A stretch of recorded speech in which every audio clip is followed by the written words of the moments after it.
Awesome. All right, welcome inside the Media Center here at the FM Championship. We are joined by three-time major champion and 2026 European Solheim Cup captain, Anna Nordqvist.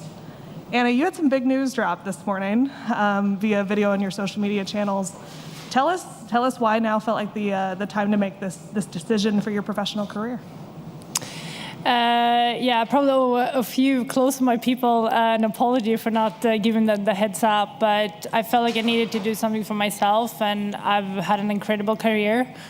I think this is my 18th year on tour. I said when I took the captaincy job that I wanted to do this journey with the girls, and this is basically the last event before the Solheim Cup. So I feel like I've done and I've given my all, and I've been there for them along the way. And also,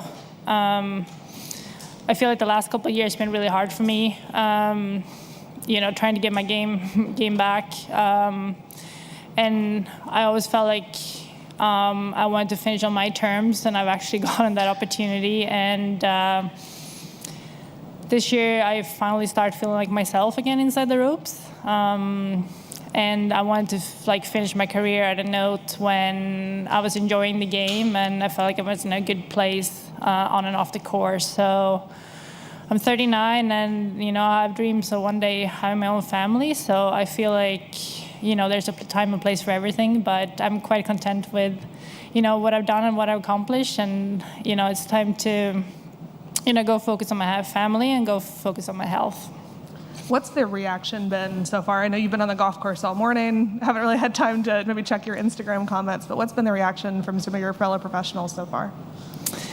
Yeah, there's been a few hugs, and I think people are just trying to catch up. I announced it at 8 a.m. this morning, and I had an 8:30 Pro-Am, so I said I wasn't going to look at my phone. So I have quite a few messages, run into some players and caddies, and people working on the tour. So it's been quite emotional. I said I wasn't going to cry, but I don't think nothing ever really prepares you for this moment. So I'm just going to try to enjoy it, and just knowing that I was able to finish on my terms. Go ahead and open it up here in the room. Claire? When obviously you've known you were going to do this, but when you hit post or whoever hits post and it's shared with the world, what was your primary emotion? Was it relief, sadness? I think it's been a journey for me. So much of the focus, basically every single media interview has nothing to do with me this year. It's all about the Solheim Cup, and everyone wants to ask about all these other players. So for me, I think it was very important to have that moment for myself and being able to process this with my close ones and my loved ones. And obviously they knew I made a decision early this year that this was going to be my last year. So it's being able to enjoy Evian and enjoy AIG, Women's Open, and all those kind of last moments, last major, last Evian and stuff, and not getting questions asked about it. So I think that's what's been really nice for me, just being able, to have that. And then, everyone's just always been very supportive of me, and through ups and downs, and I'm surely gonna miss that. But I know I have a lot of people who cares about me and supports me in this. So it's very exciting. Any other questions in the room? Oh, sorry. Yep. We'll go to Marissa and then Mallory.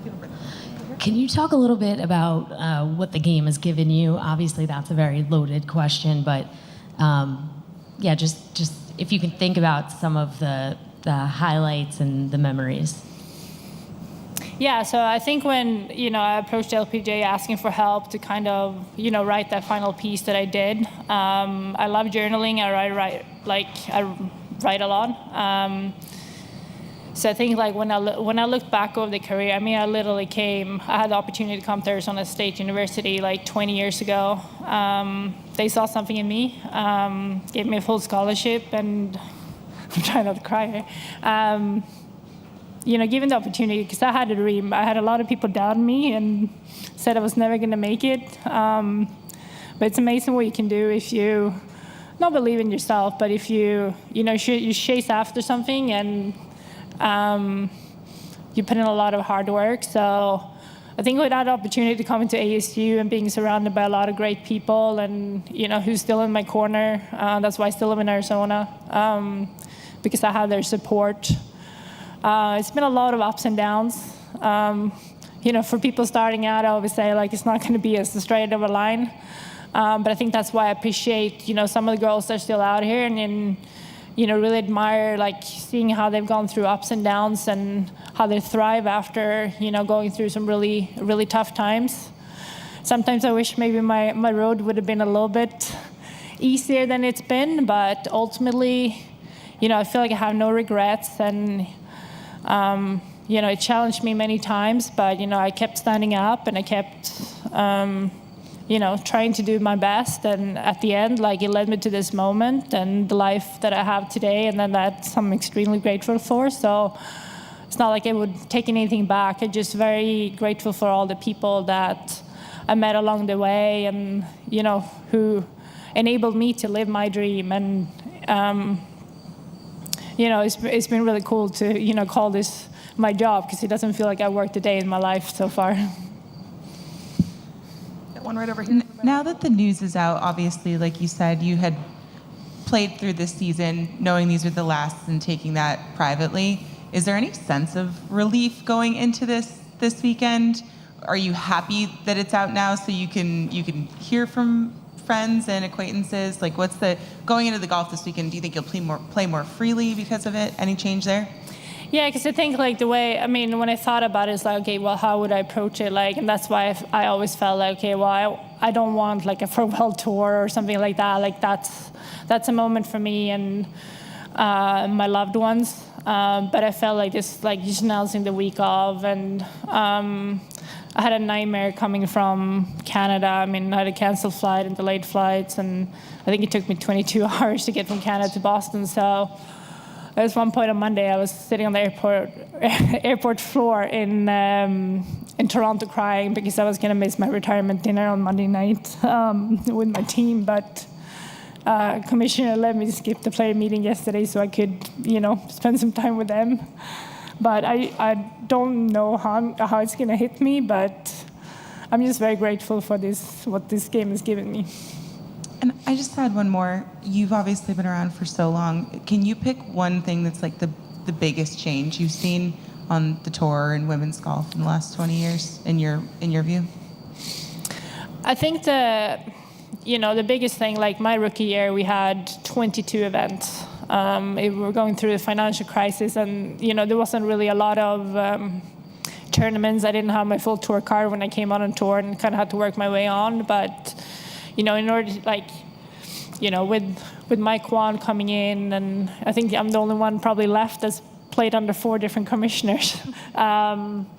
We just seen a big change in how all the companies have stepped up with the prize money, and I feel like it enabled us now to have a bigger team out here. I kind of always been on my own. Like my family's been very, very supportive, but they're back in Sweden, and you can't really choose when you see them. And I got to see them 2 weeks ago, and that was the first time in a year that I got to see them. So there's obviously a lot of sacrifices, but I think now, like with the tour, we're playing for bigger money and just more tournaments. It enables you to basically have loved ones out and have a bigger team around you, so you don't have to feel like as lonely. So I think that's it's huge, and also being able to play some of the golf courses that we are I never played Pebble Beach till we played the U.S. Open there a few years ago, and there's a lot of tournaments that come to fantastic venues.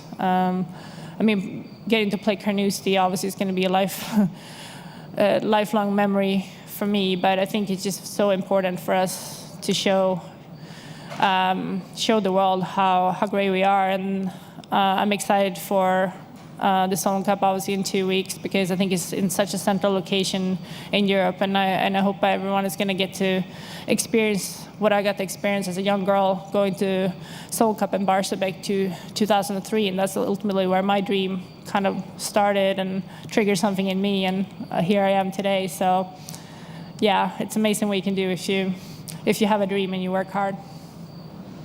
One back here. Hi, Anna. This is kind of a rare day in golf when a professional player, men or women, announces what you're announcing today, stepping away from the game. So the question I have is, did you research how any other players may have done this? Most of the players sort of just fade away, but when you come out and make this type of announcement, did you do any research, so to speak, before you decided this? Not really. I mean, obviously, Stacey Lewis was my rookie class in 2009. Michelle Louis was my rookie class in 2009. So Brittany Lincecum has been one of my best friends for years. I've obviously been close to them and seeing their journeys and been inspired by them. I feel like what's always been very important to me is listening to my heart and doing things, the way I want to do them. I feel like so many times, I fall into traps just listening to what everyone else thinks I should do, and that's kind of why I also kind of kept it quiet, because it's this is really my time, and in order for me to be able to do it, I just want to do it in a way that I want to do it. So I think when I look back at my journey, it was all about being grateful. So that's why I kind of drafted that letter, because I was it has nothing to do, at the end of the day, it has nothing to do with, the amount of trophies or, I just feel what I'm the most grateful for is, being able to live my dream, but also all the amazing people that I met along the way. So, and how grateful I am for actually having the opportunity to be a professional golfer. So I think that's, where the idea grew, and being able to work with Sarah and the LPGA team on drafting that video, they were very in tune with listening to what I wanted to do, and so that's what I did. And then I'm in the process of writing the speech for the Solon Cup in 2 weeks, and there's the same thing. It's yes, you can listen to what everyone else says, but it's really my moment to be okay, well, how can I do this from my view and from my eyes? So I think that's how my whole retirement kind of story came about. Any other? Oh, Claire. You're obviously very busy for the next few weeks, but after that, what are you most excited for? I mean, if it's probably going to hit me. I don't get home till Tuesday night after Solon Cup, and it's probably going to hit me right then. I'm sure it's going to feel empty, or the high's going to be very high, the low's going to be very low, but I just really don't know. I mean, for the last 18 months to a year, I've been working so hard on the Solon Cup on top of my own playing career, so I kind of forgot about myself many times. But yeah, I mean, I really don't know what the future has in store for me, but I love to stay involved in the game of golf. I feel it's given me so much. I hope I can keep giving back to golf, because it's my passion, and it's given me so much. But also, I'm looking forward to spend some time with loved ones, and I've barely seen my family in the last year, or missing all those birthday and trips. So hopefully, I'll be able to join them on a few. And a big dream of mine is become a mother one day. So that's ultimately something I'm going to keep dreaming of. One down here to my right. What has been your favorite part of playing on tour? My favorite part has definitely been all the people I got to meet. It's pretty cool to have friends from all over the world and seeing all their different culture, and to see how one common passion in golf, has brought us all together. There are no more questions in the room. I'm going to wrap it up with just one. If you could sum up your entire career, all your incredible accomplishments, 9 Solheim Cups, 3 majors, 9 LPGA wins, what would you want your legacy to be in just a few sentences? That's a big question. Well, I'm very proud of what I've done.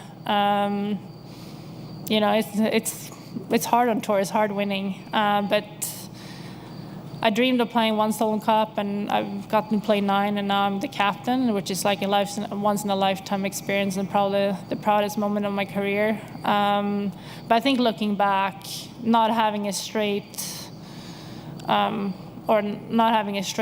and it's ups and downs, and I've fallen so many times, but I kept standing up and kept fighting through all the tough ones. So, if anything, I've hoped to show a lot of women that we can do this, but also keep fighting for what you want and the life you want to live. Well, Anna, on behalf of the LPGA, thank you for everything you've done for the game, for us, and we just congratulate you in this moment. Thank Good you. luck this week.